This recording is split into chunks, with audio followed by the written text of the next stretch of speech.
बिस्मिल्लाहिर्रहमानिर्रहीम।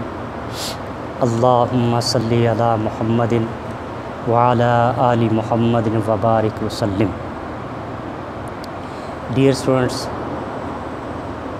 हदीस के हिस्से में से आज हम जो ऑनलाइन क्लास है उसमें हम हदीस नंबर 10 का मुतालिया करेंगे। हदीस नंबर आपके सिलेबस के मुताबिक हदीस नंबर 10 है। इसका पहले तर्जुमा और फिर थोड़ी सी तशरीह करेंगे और आखिर में जब हम लेक्चर मुकम्मल हो जाएगा तो आप अपने टॉपिक के हवाले से क्वेश्चन ज़रूर कीजिए। क्वेश्चन जो है वो आप व्हाट्सएप पे कीजिए। व्हाट्सएप पे मुझे मैसेज भेजें और व्हाट्सएप पे ही मैं आपको आपके क्वेश्चन के आंसर दूंगा। बिस्मिल्लाहिर्रहमानिर्रहीम। हज़रत इब्ने मसूद रज़ियल्लाहु ताला अन्हु से रवायत है कि आप सल्लल्लाहु अलैहि वसल्लम ने फ़रमाया कि क़यामत के दिन इब्ने आदम के कदम अपनी जगह से हट ना पाएंगे जब तक इससे 5 चीज़ों के बारे में सवाल ना कर लिया जाएगा। नंबर 1, इसकी उम्र के किन बातों में गुजारी। नंबर 2, जवानी किन बातों में गवाई। और नंबर 3, माल के मुतल्लिक कि कहाँ से कमाया। और नंबर 4, माल कहाँ खर्च किया। और नंबर 5, ये कि इल्म सीख कर इस पर कितना अमल किया। मैं दोबारा तर्जुमा दोहरा देता हूँ। हज़रत इब्ने मसूद रज़ियल्लाहु ताला अन्हु से रवायत है कि आप सल्लल्लाहु अलैहि वसल्लम ने फ़रमाया कि क़यामत के दिन इब्ने आदम के कदम अपनी जगह से हट ना पाएंगे जब तक इससे 5 चीज़ों के बारे में सवाल ना कर लिया जाएगा। पहला क्वेश्चन जो होगा वो है कि इसकी उम्र के किन बातों में गुजारी। दूसरा, जवानी किन बातों में गवाई। और तीसरा, माल के मुतल्लिक कि कहाँ से कमाया। और चौथे नंबर पे माल खर्च कहाँ किया। और 5वां कि ये कि इल्म सीख कर इस पर कितना अमल किया।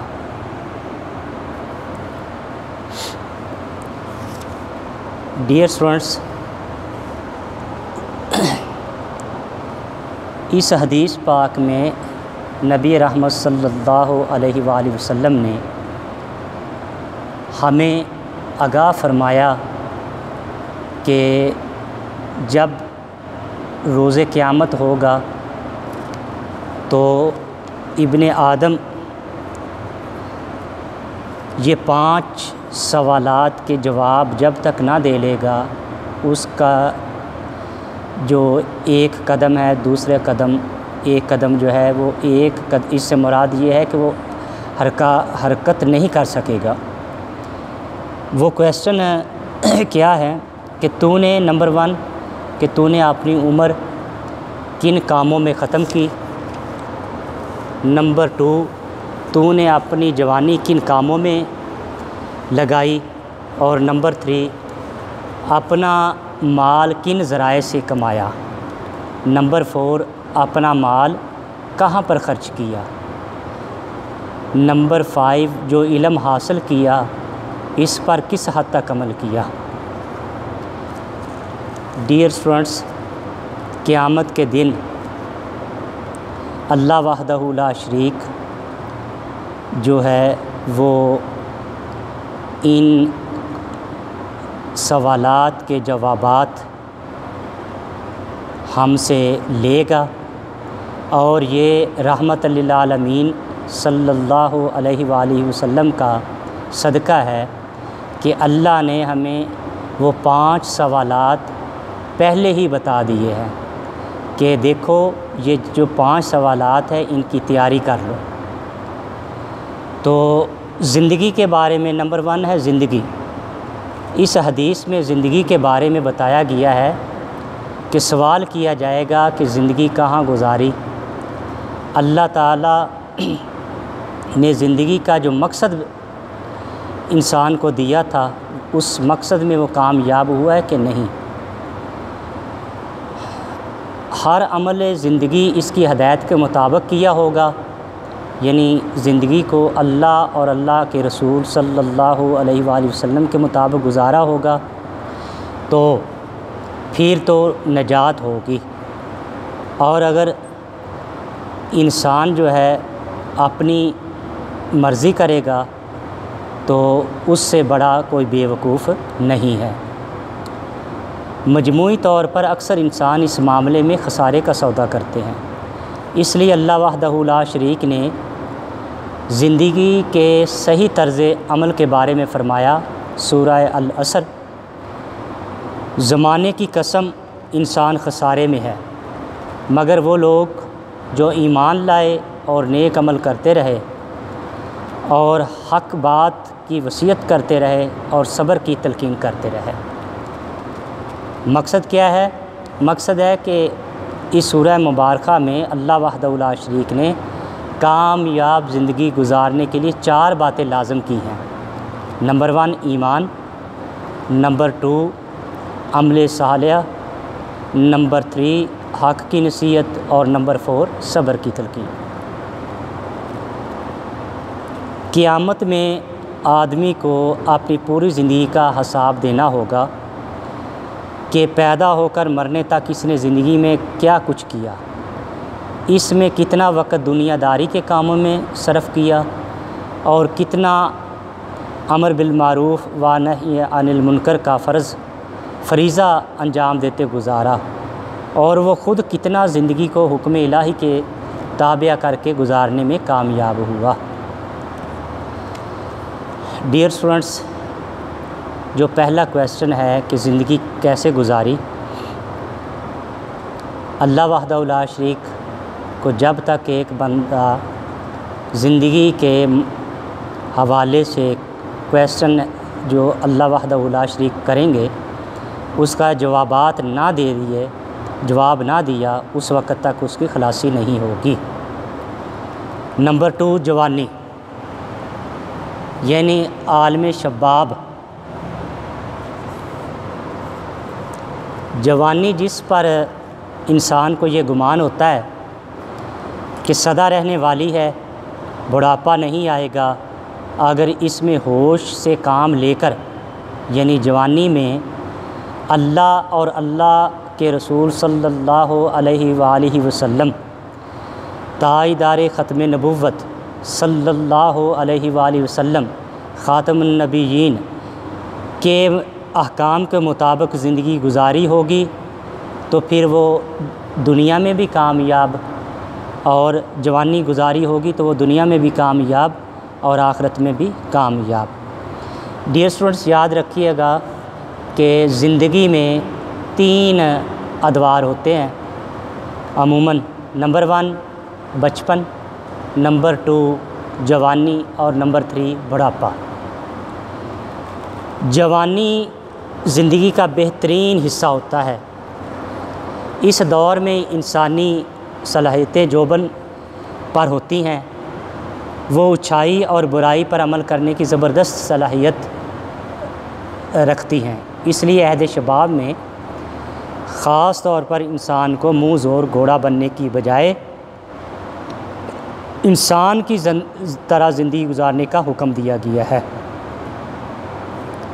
इस दौर की अपनाई हुई आदात यानी जवानी की जो आदात हैं, नेक हो या बद हों, हमेशा के लिए ज़िंदगी का जुज़ बन जाती हैं।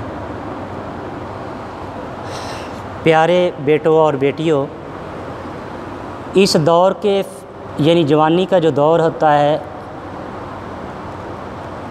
इस दौर के फ़ितनों में मसलन इश्कबाज़ी, ज़ना, फ़जूल वक़्त ज़ाया करने से दामन बचाकर अपनी क्वालिटीज़, वक़्त और दौलत का सही इस्तेमाल करने पर ज़ोर दिया गया है।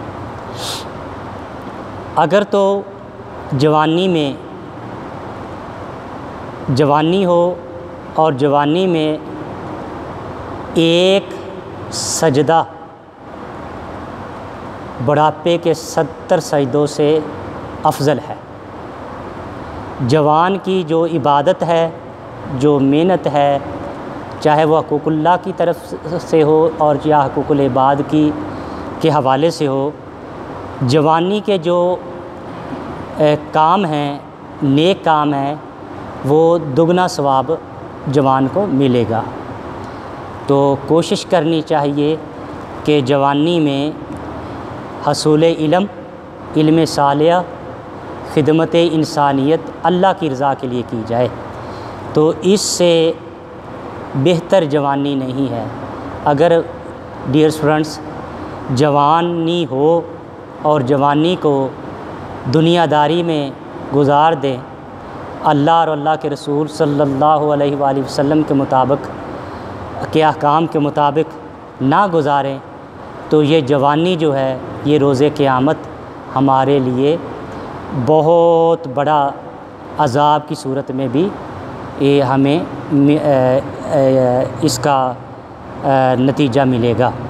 तो कोशिश करनी चाहिए कि हम जवानी में अल्लाह और अल्लाह के रसूल को खुश करें। खुश करने के तरीक़ेकार क्या है कि हकूकुल्लाह और हकूकुल इबाद के लिए दिन रात कोशा हों, ताकि क़यामत वाले दिन रोज़े माशर मालिक यौमिद्दीन के सामने हम शर्मिंदा ना हों।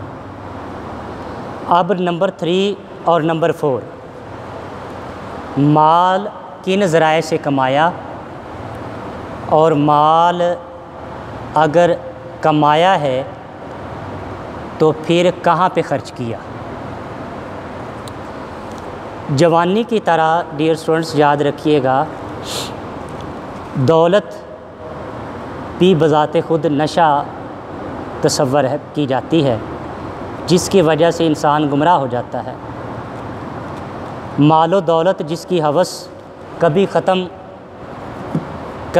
ख़त्म ही नहीं होती, अल्लाह ताला इसके एक एक पैसे का हिसाब लेगा कि कितना कमाया, हलाल तरीके से कमाया या हराम तरीके से कमाया।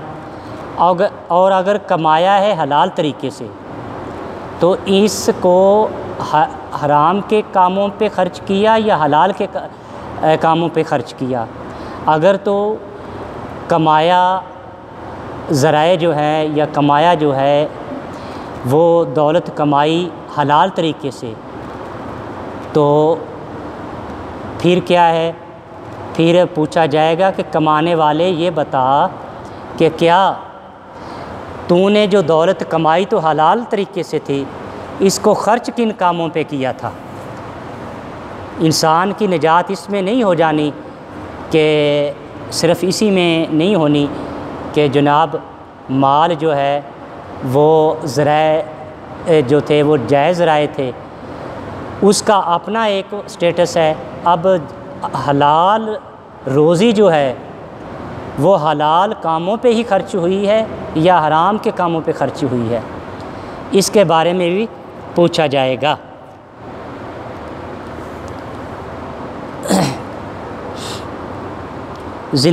याद रखिएगा, आप सल्लल्लाहु अलैहि वसल्लम ने फ़रमाया, जो जिस्म रिश्वत या किसी और हराम तरीके से पला वो जन्नत में नहीं जाएगा, इसके लिए आग ही बेहतर है। एक और जगह इरशाद नबवी सल्लल्लाहु अलैहि वसल्लम है, जो शख्स हराम का एक लुक़मा भी अंदर डालता है, इसकी 40 यानी 40 दिन तक इबादत कबूल नहीं होती। और कस्बे हलाल की फ़जीलत को बयान फरमाते हुए आप सल्लल्लाहु अलैहि वसल्लम ने फ़रमाया, किसी ने कभी इससे बेहतर खाना नहीं खाया मगर जो इसके हाथों की कमाई है, और बेशक अल्लाह के नबी दाऊद अलैहिस्सलाम अपने हाथों से काम करके खाते थे।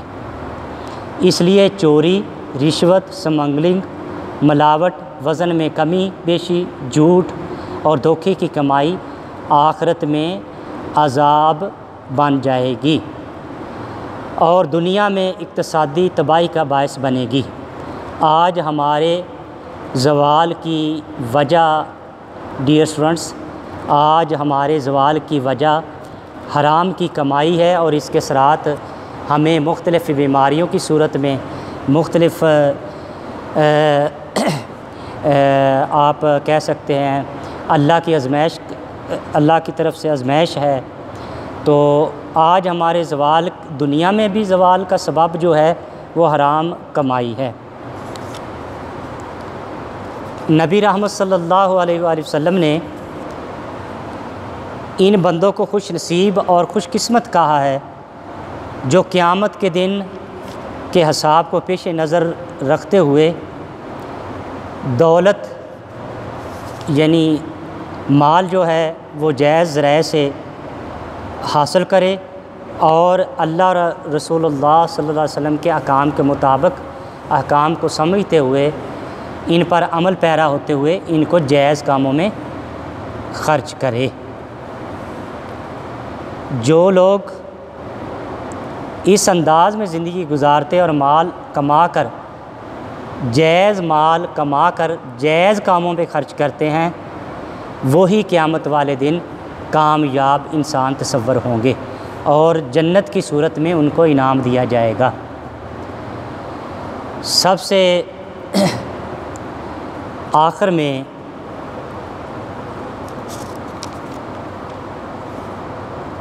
नंबर 5 पे कि जो इल्म हासिल किया इस पर किस हद तक अमल किया। आखिरी बात ये कि इल्म पर कितना अमल किया। क़यामत में इन लोगों की पकड़ ज़्यादा होगी। जो आलम बेअमल थे, वो शख्स जो जानता ही नहीं वो तो माफ़ी का हक़दार होगा, लेकिन जो जानता है इल्म रखने के बाद इस बात पर इसने कितना अमल किया, इसका जवाब जब तक ना देगा क़यामत के दिन अपनी जगह से ना हिल सकेगा। क्यों? नबी रहमत सल्लल्लाहु अलैहि वसल्लम ने अरशाद फरमाया, इल्म बग़ैर अमल के वबाल है। यानी आप सल्लल्लाहु अलैहि वसल्लम का अरशाद गिरामी है वो, यानी इल्म बग़ैर इल्म के वबाल है और अमल बग़ैर इल्म के गुमराही है। मैं फिर दोहरा देता हूँ, नबी रहमत सल्लल्लाहु अलैहि वसल्लम का अरशाद गिरामी है, इल्म बग़ैर अमल के वबाल है और अमल बग़ैर इल्म के गुमराही है। यानी इल्म भी होना ज़रूरी है, उस पर अमल करना भी ज़रूरी है। अगर अमल बग़ैर इल्म के हो तो वो गुमराही है। अगर दौरे हाज़िर में जब कोई आलिम दीन कोई मसला बयान करता है तो इस बारे में अक्सर लोग तबसरा करते हुए इल्म उनको होता नहीं है, ना उनके पास अमल होता है, लेकिन खामखा तबसरा करते करते अपना ठिकाना जन्नत की बजाय जहन्नम में बना लेते हैं। तो इस वजह से आप सल्लल्लाहु अलैहि वसल्लम ने इरशाद फरमाया कि इल्म बग़ैर अमल के वबाल है, इल्म बग़ैर अमल के वबाल है और अमल बग़ैर इल्म के गुमराही है। आज हमारी ज़िंदगी इल्म और अमल की जामिया नहीं रही। जिस तरह इल्म आज आम है, अमल कम होता जा रहा है। यही वजह है कि बड़ी बड़ी बातें करने वाला जब अमल की बारी आएगी तो वो अमल से खाली होगा। अगर अमल ना किया जाए तो इस इल्म के बायस इंसान का अंजाम बहुत ख़तरनाक होगा। लिहाजा ये भी ज़रूरी है कि थोड़ा इल्म हासिल करो, इतना जितने पर अमल लाजम पकड़ो। आजकल डिग्रियां हासिल करने के लिए इल्म की मंजिलें तय करते जाते हैं और अमल इस पर बिल्कुल नहीं। ये भी क़यामत में वबाल जान बन जाएगा। मशहूर सूफ़ी बुज़ुर्ग हज़रत सैयद उस्मान अली हजवेरी रहमतुल्लाह अलैह अल-मारूफ हजूर दाता गंज बख्श रहमतुल्लाह अलैह अरशाद है, फरमाते हैं इस दुनिया में सबसे मुश्किल काम इल्म के मुताबिक अमल करना है। हजूर दाता गंज बख्श रहमतुल्लाह अलैह का अरशाद ग्रामी है। आपने फरमाया इस दुनिया में सबसे मुश्किल काम इल्म के मुताबिक अमल करना है। इल्म हासिल कर लेना बड़ी बात नहीं है, बल्कि इल्म जितना इल्म हो उस पर अमल ज़रूरी है। तो मैं एक मरतबा अपने बुज़ुर्ग हजूर सैयद उस्मान अली हजवेरी अल-मारूफ हजूर दाता गंज बख्श रहमतुल्लाह अलैह का अरशाद गिरामी दोहरा देता हूँ। इस दुनिया में सबसे मुश्किल काम इल्म के मुताबिक अमल करना है। डियर स्टूडेंट्स, इस हदीस पाक में अल्लाह ताला की अता करदा नेमतों का वो नेमतें कौन सी हैं? नंबर 1 ज़िंदगी, नंबर 2 जवानी, नंबर 3 अल्लाह ने दौलत अता फ़रमाई, नंबर 4 दौलत को कहाँ पे ख़र्च किया, और नंबर 5 इल्म हासिल किया, अमल कितना किया। तो ये असल में नेमतें हैं और इन नेमतों का बाकायदा एहतसाब होगा। मालिकी यौमिद्दीन जो है इन नेमतों के बारे में बाकायदा एहतसाब करेगा। ये डियर स्टूडेंट्स, अल्लाह वहदहू ला शरीक का ख़ास फ़ज़ल है।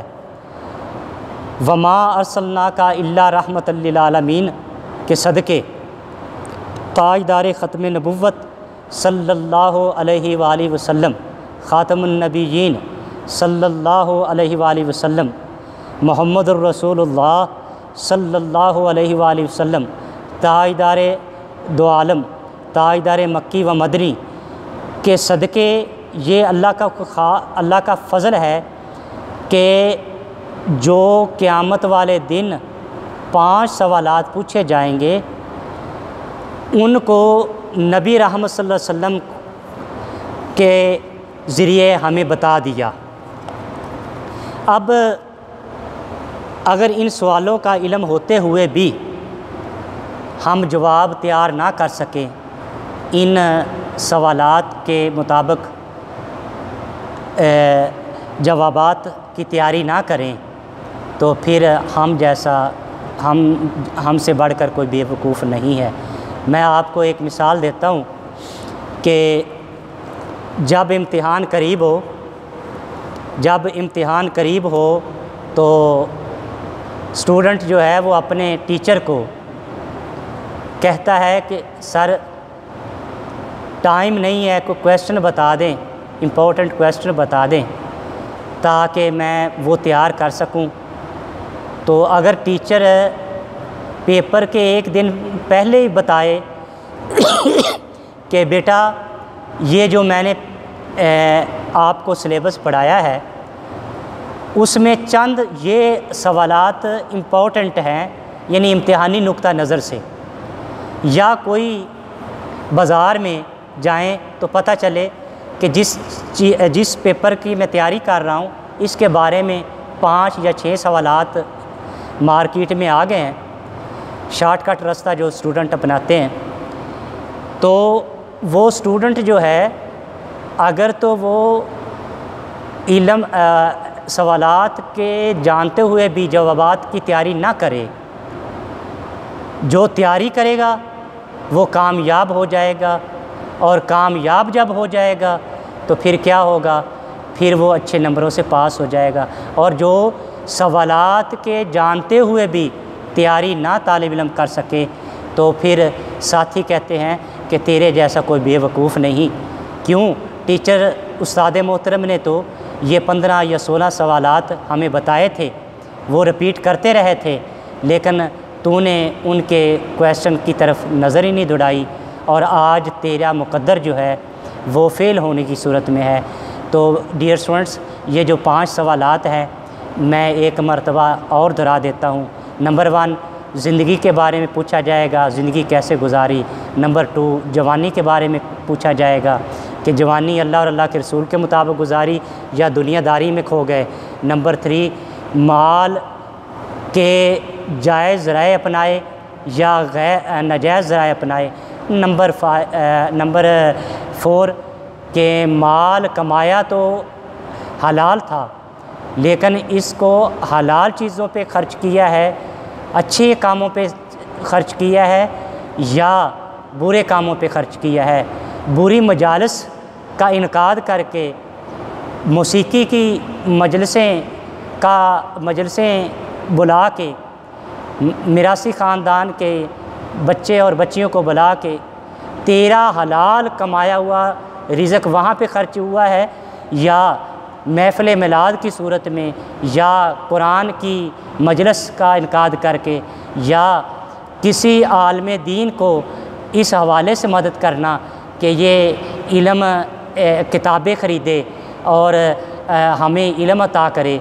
और मसाजिद के हवाले से क्या सवाल पूछा जाएगा कि हलाल जो था माल वो कि हराम के कामों में ख़र्च किया है या हलाल के कामों में। और नंबर 5 पे कि इल्म जो हासिल किया उस पर इल्म अमल कितना किया, यानी इल्म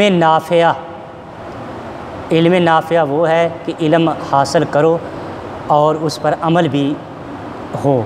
अगर डियर स्टूडेंट्स इल्म हासिल कर भी लिया और अमल ना हुआ तो हजूर सल्लल्लाहु अलैहि वसल्लम ने इरशाद फरमाया ऐसा इल्म वबाल है। तो हमें चाहिए कि ये जो 5 सवालात हैं तो क़यामत के लिए हम इसकी तैयारी करें ताकि रोज़े माशर हम कामयाब इंसान तसव्वुर हों। अल्लाह वहदहु ला शरीक अमल की तौफ़ीक़ अता फ़रमाए। अस्सलामु अलैकुम व रहमतुल्लाहि व बरकातुहू।